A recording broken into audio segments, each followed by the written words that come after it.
En la localidad segoviana de Cuéllar, el enterramiento de una mujer ha escondido durante siglos un secreto. Esa persona decidió viajar al otro mundo abrazada a un misterioso paquete que contenía su miedo al fuego eterno. Se han hallado 5 cuerpos momificados.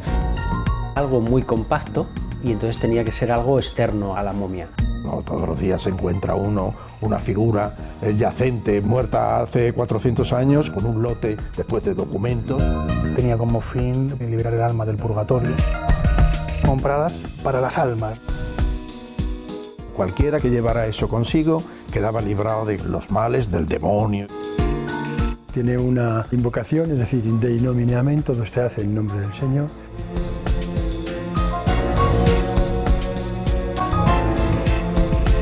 Una milenaria asociación vela a orillas del Río Negro por la seguridad de los peregrinos.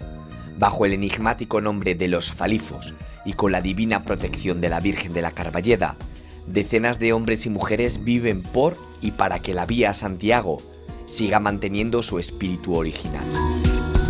El Concilio de Trento dictó una norma que consideraba al Falifo como privativo de la cofradía de los Falifos en un radio de 50 leguas. Nos hace presagiar que este fue un hito importante en los enterramientos de la zona. Hasta los 7 años, luego la cofradía le procuraba una educación. Tenemos bulas y breves de distintos papas. Era como un derecho de redención. Aquellas personas condenadas que pasaban el umbral del santuario tenían ya, digamos, concedido el perdón.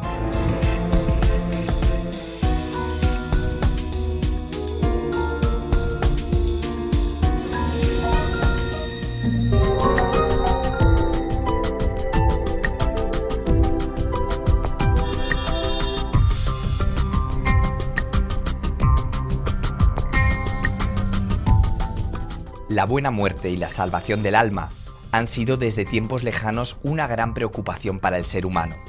Oraciones, capillas personales, patronazgo de conventos, enterramientos, procesiones. ¿Hasta dónde ha sido capaz de llegar el ser humano por evitar el fuego eterno?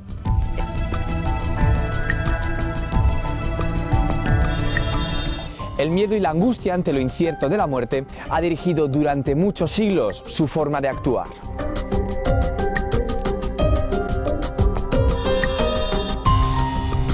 Las obras de rehabilitación de la iglesia de San Esteban en Cuéllar desvelaron un hallazgo sorprendente en uno de sus sepulcros, en concreto en este.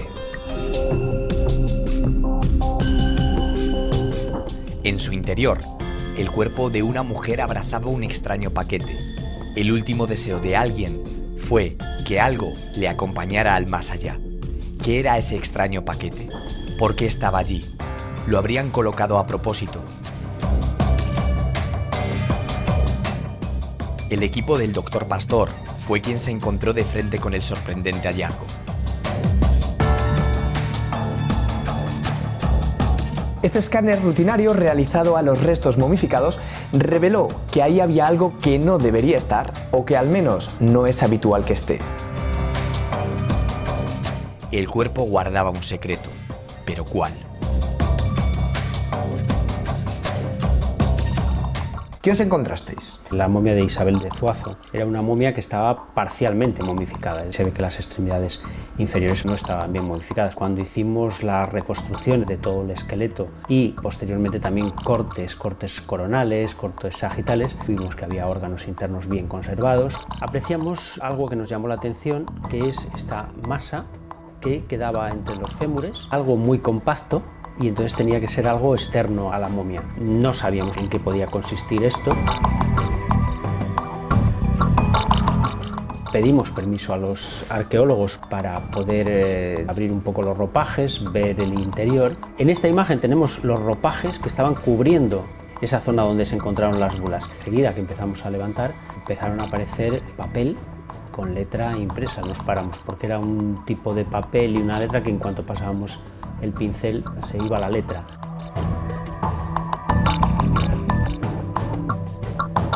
¿Dónde se supone que podría haber estado ese bulto en el momento del enterramiento? Sí. Si nos vamos a una imagen lateral, vemos ahí la cabeza, columna, y aquí estarían las manos, que estarían en esta posición. Las colocaron así encima del pecho.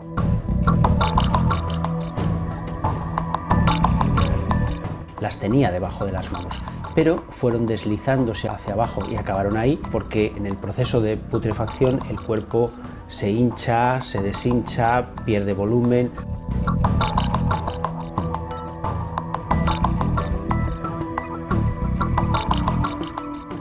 ¿Es normal este tipo de hallazgos en momias? Sí que es normal encontrar cosas dentro del ataúd, cosas inherentes a la patología de la momia, como puedan ser cálculos, adornos, pequeñas cuentas de collar. ¿Y el papel cómo se explica que pueda sobrevivir? Bueno, si las condiciones han sido buenas, pues igual que otros elementos. Estaba más deteriorado, las partes más expuestas.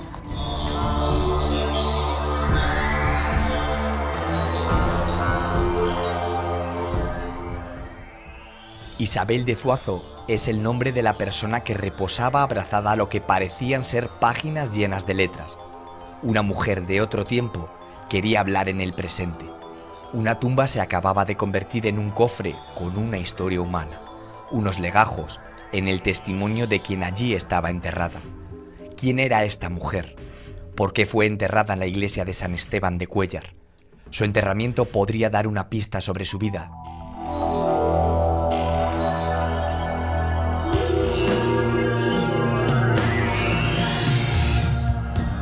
¿Qué historia guarda este templo? Esta iglesia es del siglo XIII, se la considera la iglesia de la alta aristocracia.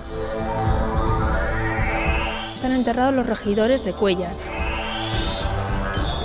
En el atrio se realizaban las reuniones del concejo, antes de que existieran las casas consistoriales. Tras los estudios que se realizaron por la Fundación de Patrimonio Histórico de Castilla y León, se han hallado 5 cuerpos momificados en el presbiterio exactamente. ¿Podemos verlas? Sí, venga. El presbiterio sería la zona más noble dentro de la iglesia, Eso ¿no? es, sí, el presbiterio, sí. Ahora mismo nos encontramos en el presbiterio. Aquí nos encontramos los enterramientos de los regidores de Cuéllar. Tenemos a un lado los paños de Sedca, que son muy típicos del Al-Ándalus.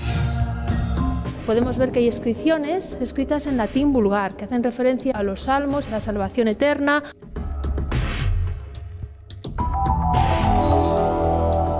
Por un lado tenemos la estatua de un caballero y por otro lado el de una dama.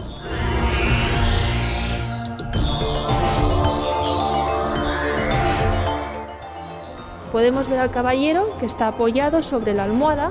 Eso es porque murió en paz y no en combate. El siguiente sepulcro que pertenecería a su mujer. Hasta que se hizo la restauración de la iglesia siempre hemos pensado que era doña Urraca la que estaba aquí enterrada. Los cuerpos que están aquí enterrados, que son dos caballeros, son los hijos del matrimonio. ¿Y dónde aparecieron las bulas? Nos vamos para allá.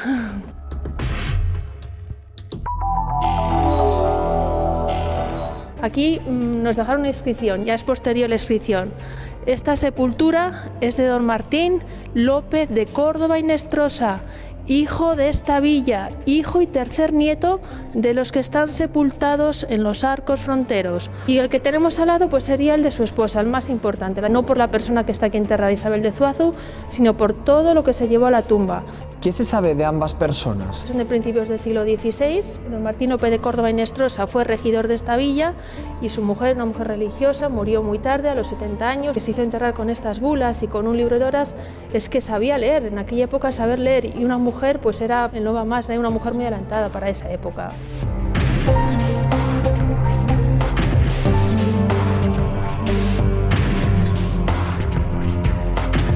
Estos son los documentos que aparecieron en el enterramiento. Ahora descansan en el Museo de Segovia.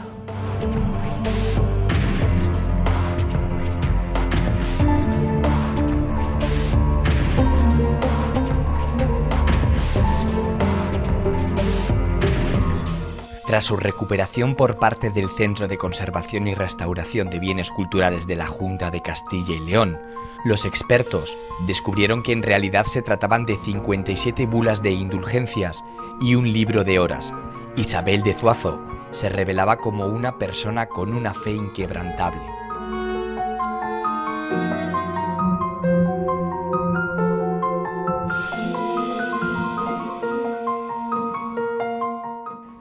Sobre la mesa muchos documentos que comparten un nombre en común que es bula. ¿Qué es exactamente una bula? Bueno, pues la bula tiene su origen en un término latino que significa sello. Es un diploma pontificio que está validado precisamente con un sello. Son habituales durante toda la Edad Media y alcanzan prácticamente hasta el siglo XX, ¿no? Que ya se otorgan con el Concilio Vaticano II. Las bulas de indulgencia, como en este caso las de Cuéllar, tenía como objetivo que a cambio del dinero que paga el tomador por este documento validado, tenía como fin liberar el alma del purgatorio. Siendo una práctica muy habitual, ¿por qué no es habitual encontrarlas? Sobre todo por el tipo de material en que están realizadas. En su mayor parte son de papel. Cuando se llevan a la tumba desaparecen. En este caso, por una serie de condiciones ambientales muy concretas, que permitió su conservación durante estos últimos 500 años.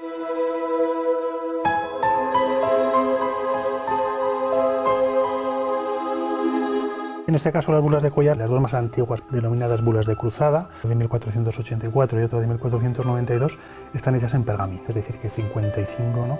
están realizadas en papel. ¿Por qué estos documentos son tan especiales? Estamos hablando entre el año 1484 hasta la década de los años 1530, uno de los periodos más apasionantes y más complejos dentro de lo que es la propia historia de España, pero también de lo que es la propia historia de la Iglesia Católica en el occidente europeo.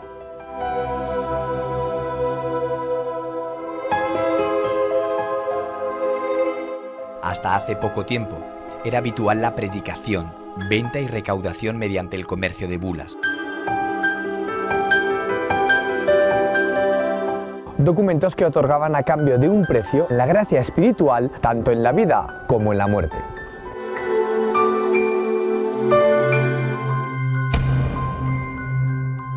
Hoy, para las personas del siglo XXI, no son un mero archivo o una simple biblioteca particular. Son la expresión de la fe y el retrato de toda una vida.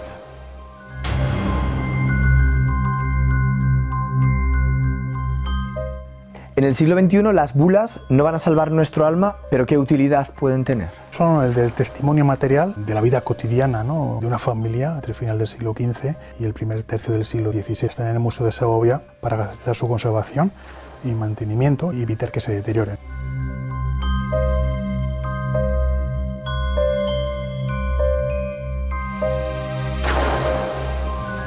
¿Se puede organizar de alguna manera tal cantidad de bulas? Hay dos agrupaciones por los tipos de documentos que son y en segundo lugar por la funcionalidad de las bulas.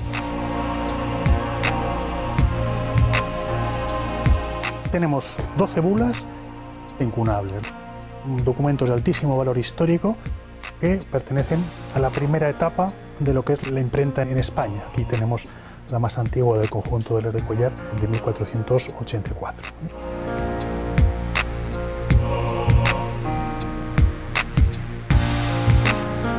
Hay otro conjunto de bulas que ya son de la segunda etapa cronológica, llamados postincunables, realizados entre 1501 y 1520. El grueso de las bulas ya son posteriores a 1520. ¿Qué temáticas tienen estas bulas? Bulas de cruzada, de fábrica, de difuntos. Y otro grupo más amplio, las bulas de cofradías.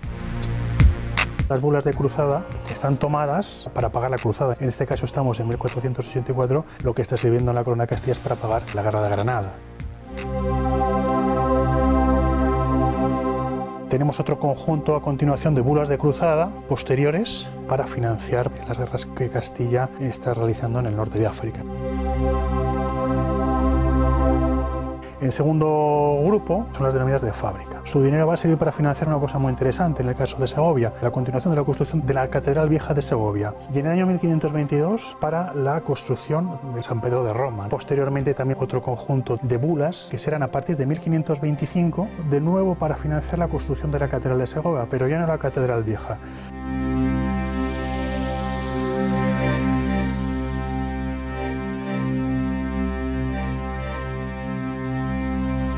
Estas que tenemos aquí son bulas de difuntos denominadas, compradas para las almas de los abuelos, de los padres y también de la tía del regidor de Cuéllar, marido de Isabel de Zuazo. En el pliego completo de papel pues ha conservado 4 de esas bulas que luego se recortaban.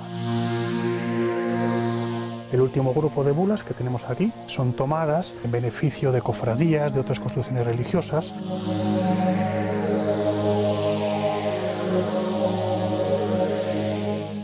Entre la primera y la última bula pasaron más de 50 años. Isabel de Zuazo decidió invertir parte de sus riquezas en la compra de indulgencias. ¿Pero a cambio de qué?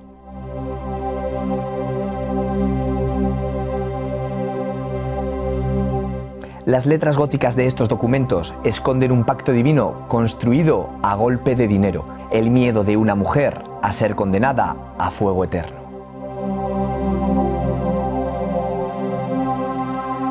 Pero también su esperanza de salvación.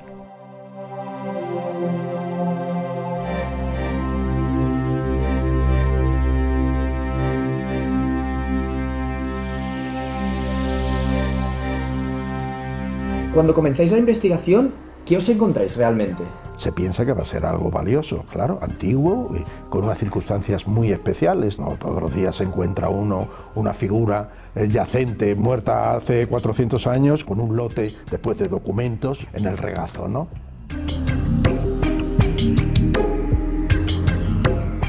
Nos dimos cuenta que se trataban fundamentalmente de bulas, muy primitivas porque están impresas, las medievales, en pergamino, manuscritas. Desde el punto de vista diplomático, la estructura es prácticamente igual.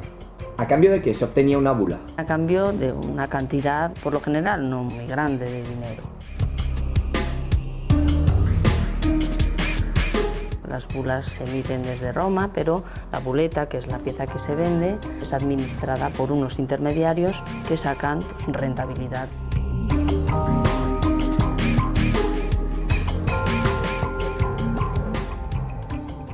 La distribución de bulas ha estado siempre muy presente en la Iglesia Católica. Era habitual que los fieles colaboraran con causas religiosas y que a cambio recibieran indulgencias. ¿Por qué mercadear con el perdón? ¿En qué se fundamentan estos documentos? Tan habituales fueron las bulas que, como si de un formulismo se tratara, repiten una y otra vez el mismo esquema.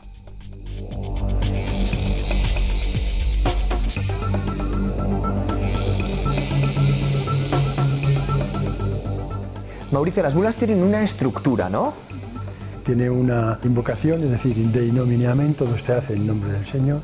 Una exposición manifiesta a todos los fieles cristianos los motivos por los que se va a dar la bula y después una disposición. En este caso es una bula de difunto que Martín López de Hinestrosa compra por medio real en beneficio del alma de su abuelo, validada por el administrador de la bula, que es Petrus Alfonsus, y luego con el sello del Cabildo de Segovia, porque en este momento estaba la sede vacante.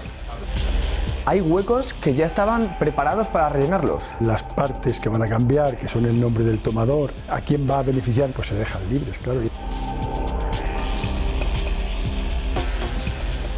Perdón, a cambio de patrocinar las causas de la Iglesia.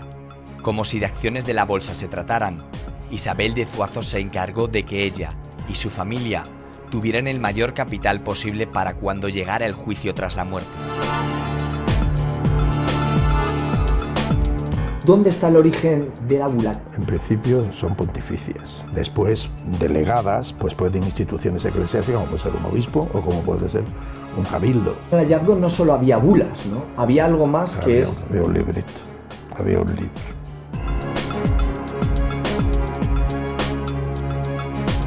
Un oracional del Papa León III, que teóricamente se dicen que se lo dio a Carlomagno. Esto es una especie de inhibidor de enemigos. Cualquiera que llevara eso consigo quedaba librado de los males del demonio. Cuando llegó el espíritu inquisitorial del siglo XVI, entendieron que esto no era correcto y lo prohibieron. De este oracional se encuentran muy poquísimos ejemplares.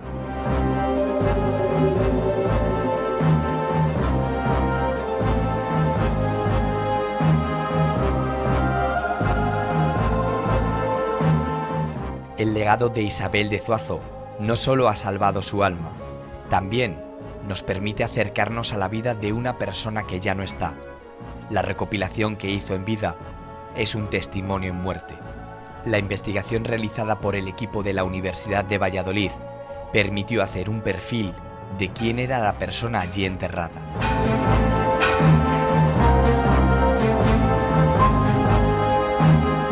Pero es una realidad. Las personas decían que bueno, la estancia del purgatorio se podía reducir mediante una limosna a la iglesia. Yo creo que queda un trabajo por hacer y es la localización de esos talleres de impresión. Alguna sorpresa o por lo menos alguna información relevante sí que puede salir de ese estudio.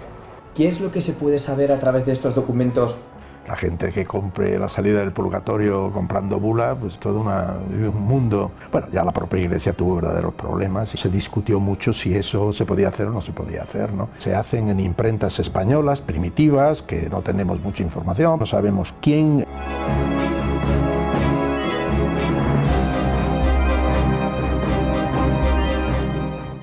Una mujer quiso descansar abrazada a su pasaporte al más allá. Creía que unos simples documentos le librarían del purgatorio.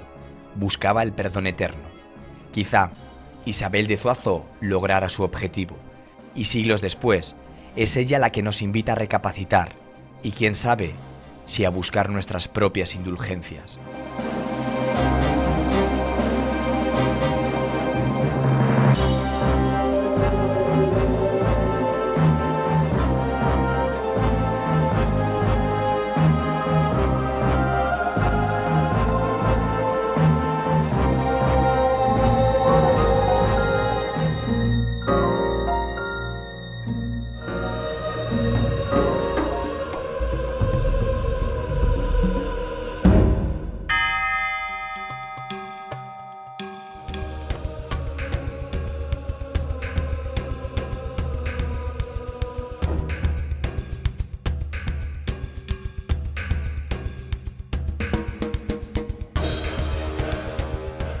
El Camino de Santiago, esos kilómetros que transforman al peregrino que busca el abrazo y el consuelo del apóstol, está repleto de kilómetros de vivencias y de historias.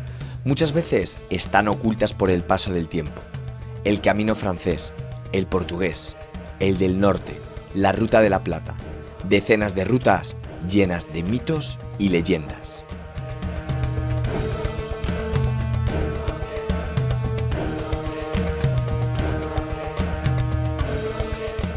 Una de esas vías es el Camino Sanabrés, la continuación natural de la Ruta de la Plata hacia Santiago.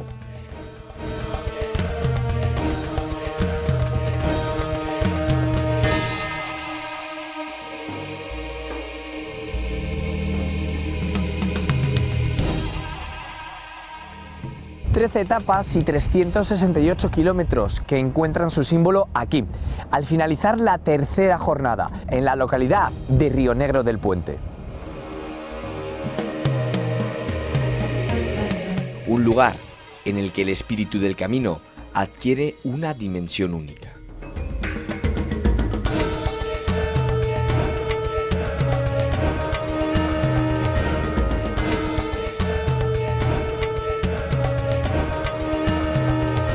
¿Dónde se encuentra esta localidad? Rionegro está situado al noroeste de la provincia de Zamora, entre la Sierra de la Culebra y la Sierra Cabrera Baja. Tenemos unos 311 habitantes censados que lo configuran 4 pequeños municipios, que son Rionegro del Puente, Santa Eulalia del Río Negro, Villar de Farfón y Valdeluna.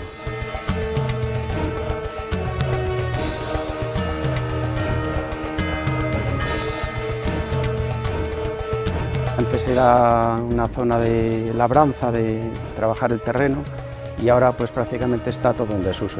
¿La gente que se dedica aquí? Mayormente es gente jubilada ya, hemos sido gente trabajadora, luchadora, emigrantes y acogedora. ¿Por qué venir aquí?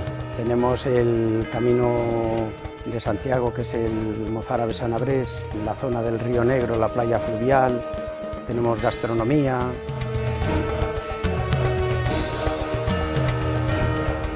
Aquí se levanta el santuario de Nuestra Señora de la Carballeda, un templo que podría ser como cualquier otro de no ser porque lo custodia una antiquísima organización de enigmático nombre, los Falifos. Ellos son los guardianes del Camino de Santiago.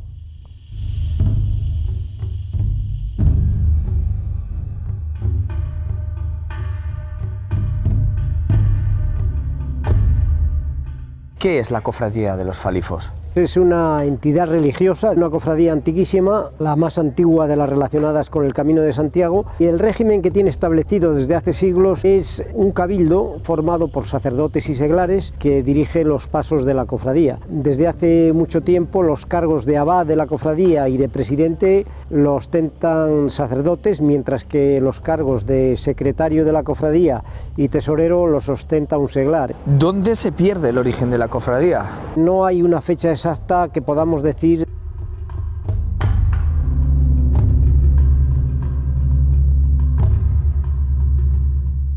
Está la leyenda de los peregrinos que querían cruzar el río y cuando se hizo la primitiva iglesia prerrománica para honrar a la Virgen de Carballeda. Entonces ahí es cuando nació la cofradía de los Falifos. Estamos hablando de hace 1000 años, hay referencias de varios papas, también de la época del Císter. Nace con una vocación religiosa, pero también con una vocación de servicio, entonces había que proteger a las personas desamparadas, atender a los peregrinos, haciendo puentes, arreglando caminos y levantando albergues de peregrinos, pero también atendía a los niños expósitos, a los ancianos, a los desamparados, a los pobres y a todas aquellas personas necesitadas.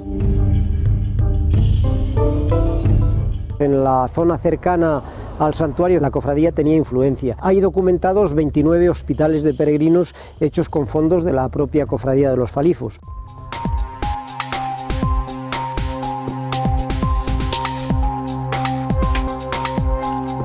Ante el éxito que tenía el Falifo en nuestra cofradía, hubo otras cofradías que tomaron también el Falifo como referencia porque tenía un indudable éxito. El Concilio de Trento dictó una norma que consideraba al Falifo como privativo de la cofradía de los Falifos en un radio de 50 leguas. Era una seña de identidad propia que además servía para darle un potencial económico para poder desarrollar sus fines. No solo el Falifo, que era la prenda que entregaban, sino que había muchos donativos de gente agradecida a la Virgen y a la cofradía que daban pues desde animales como vacas, terneros, ovejas, otros daban casas, otros daban fincas y otros daban rentas o lo que se llamaba foros para que quedaran a beneficio de la cofradía.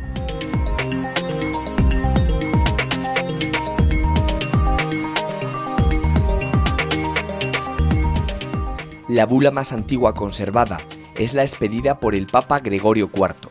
En ella se asegura que la cofradía se fundó oficialmente, como muy tarde, a finales del siglo XII. Entre las obras que había realizado se encontraban 35 puentes y 30 hospitales.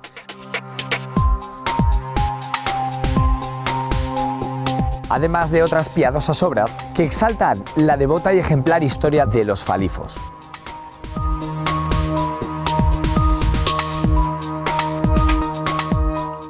La importancia de la cofradía de los Falifos ha quedado reflejada en documentos antiquísimos como estos, ¿verdad? Tenemos bulas y breves de distintos papas. La bula del Papa Pío VI, aquí otro del Papa Alejandro. Y luego hay documentos como este pergamino de 1698. Libro memoria de los papeles que tiene el santuario de la Carballeda. Hay un libro de cuentas de 1787.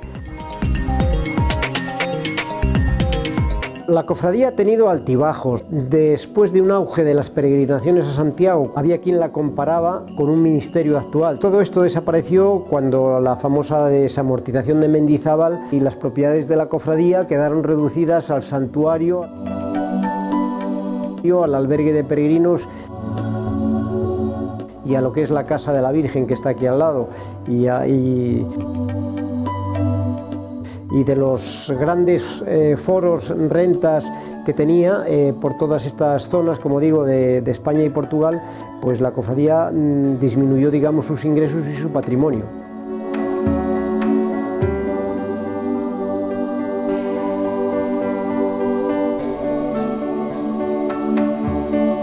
Aquí en Río Negro del Puente y en los pueblos cercanos todos somos cofrades de la Cofradía de los Falifos y sabemos que en vida tenemos que entregar el falifo para que sigan haciéndose estas obras de atención a los peregrinos. Yo creo que es un orgullo el poder pertenecer a la cofradía.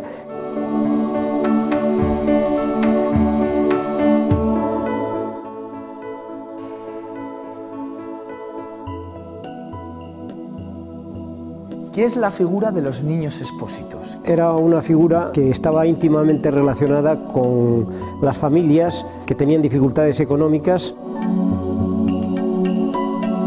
La cofradía, uno de sus fines era la atención a estos niños abandonados en el santuario.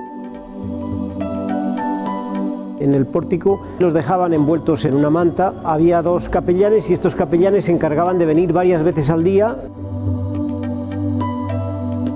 El capellán lo recogía, había personas, amas de cría, hasta los 7 años, luego la cofradía le procuraba una educación para que se pudieran desenvolver en la vida. ¿Por qué esa vocación de la cofradía por recoger a los niños expósitos?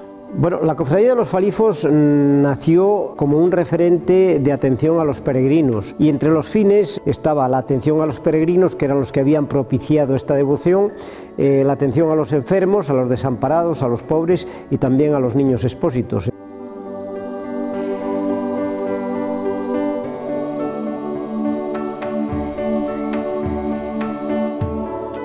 Florentino fue el último niño expósito criado por la cofradía hace apenas 120 años.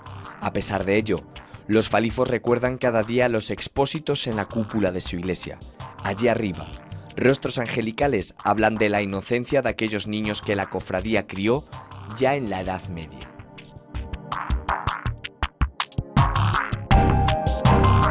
Pero este no es solamente un lugar de paso, también lo es de destino, ya que varios hechos milagrosos se le atribuyen a la Virgen de la Carballeda. Según la tradición, ella dio nombre al templo. En torno a la Señora de toda la comarca, el tercer domingo de cada mes se reúnen miles de personas en busca de su intercesión divina.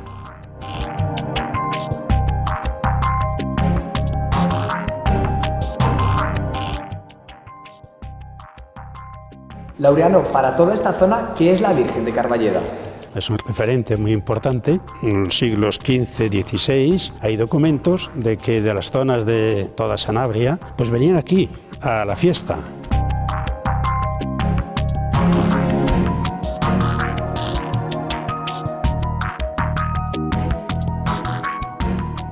La fiesta es una gran afluencia de personas. La gente que viene ese día, en los primeros lugares que visita del santuario, es la imagen de la Virgen, a besar unas medallas que ponemos colgadas del manto.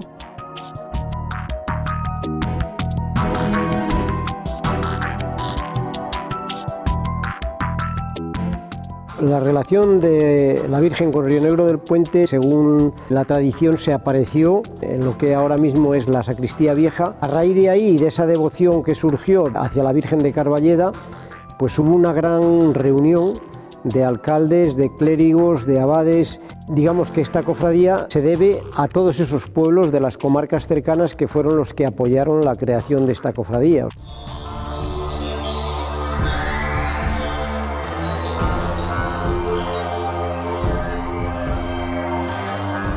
Este fragmento de madera tiene mucho que ver con la leyenda de la Virgen, ¿no? Yo creo que la realidad. Esta foto que vemos aquí es la encina que se quemó hace unos 40 años.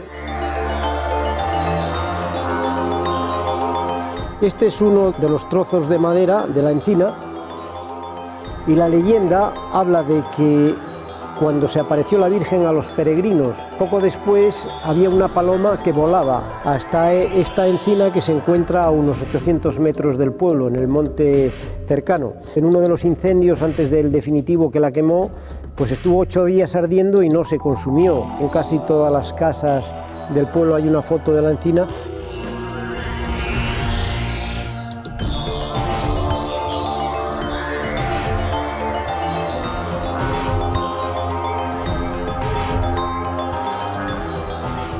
La capacidad intercesora de la Virgen de Carballeda ha quedado plasmada en exvotos como este, ¿verdad?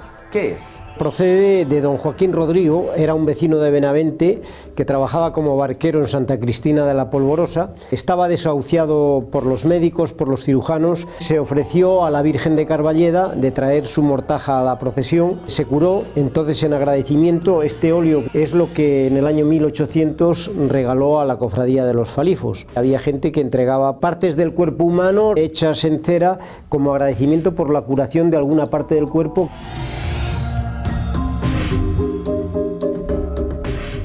Cuando se celebra la romería a la Virgen de Carballeda, en la procesión queda de manifiesto la gran devoción que tiene todas las gentes de Sanabria, de Carballeda, de los valles y también de la Cabrera Leonesa y de otras zonas con respecto a la Virgen de Carballeda. Un fervor que además se puede manifestar en elementos como este que tengo en mis manos, que es un limosnero, ¿verdad? Este es un limosnero o falifero. La cofradía de los Falifos tenía en cada pueblo un falifero que se encargaba de cobrar el falifo cuando un cofrade moría.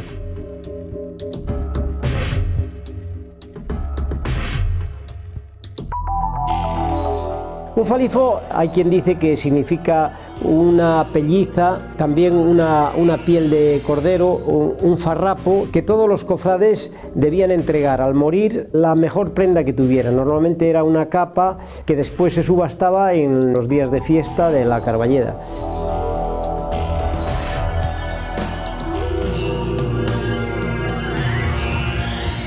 Una fecha. Ese es otro de los misterios que rodean a los Falifos y su santuario, ya que sus raíces se pierden siglos atrás. La teoría más extendida es que el templo se fundó a la vez que la cofradía, pero en el año 2013 un descubrimiento pone en duda la creencia general. El historiador Julio Badenes encontró en este muro norte tumbas antropomórficas que parecen ser anteriores al mismo santuario. Un tipo de enterramiento que tiene su origen en el siglo VII y que dejó de usarse en el siglo XII. Al menos 100 años antes de la fundación de la cofradía, este lugar ya era un centro religioso, un lugar sagrado.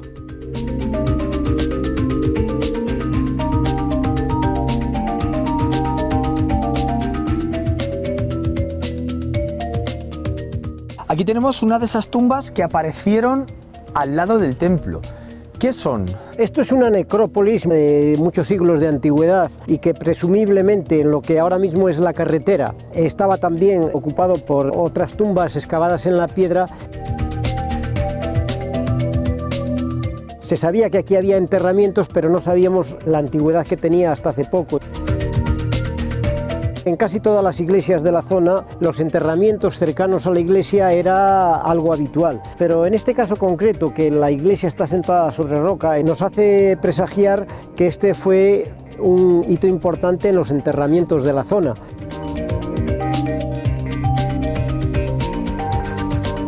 Pues seguramente de 8 o 9 siglos de antigüedad, paralelo con la construcción de la primitiva iglesia prerrománica. No sabemos si habría un enterramiento anterior al lugar donde se construyó la primitiva iglesia o nació paralela a la construcción de esta iglesia. Haría falta una investigación para delimitar la época exacta de construcción y quizá debajo pues nos pudiera decir algo más.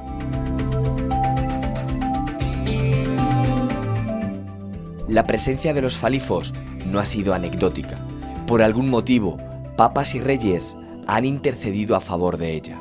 Felipe II evitó el expolio de sus rentas por parte del señor de Río Negro, y después de 2 años de incertidumbre en torno a su futuro, Carlos III aprobó las constituciones de la cofradía, dándole así una nueva vida.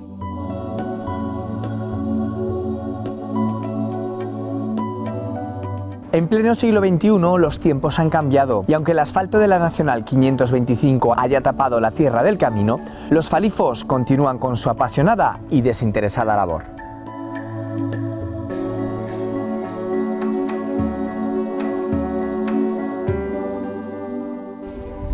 Eusebio, me has hablado de la importancia que adquirió la cofradía y todos los bienes que poseía. Además del santuario, ahora mismo queda algo relacionado con la cofradía. Además del santuario tenemos este edificio que se ve aquí que se llama la Casa de la Virgen, que está en restauración, y también el albergue de peregrinos. Es uno de los albergues singulares dentro del camino mozárabe-sanabrés. Contiene también una biblioteca jacobea con más de 200 volúmenes.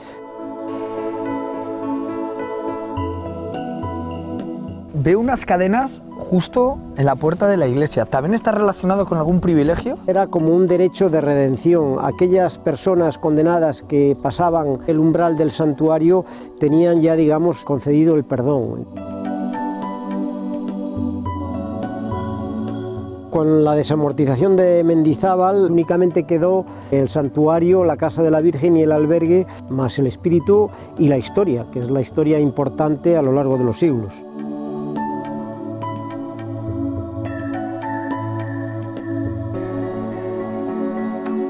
A lo largo de sus casi 1000 años de historia, miles de carballeses han formado parte de sus filas.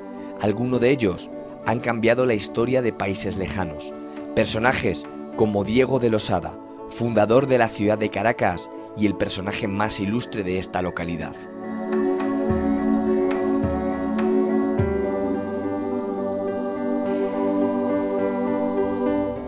Eva, ¿quién fue Diego de Losada? Diego de Losada fue un ilustre habitante de este pueblo que vivió aquí en esta casa, que en 1922 se restauró y ahora es el Palacio Diego de Losada. Este señor fue el fundador de Caracas, una persona importante en este pueblo. Ahí podéis encontrar ahí arriba el escudo de armas o de la familia de Diego Losada.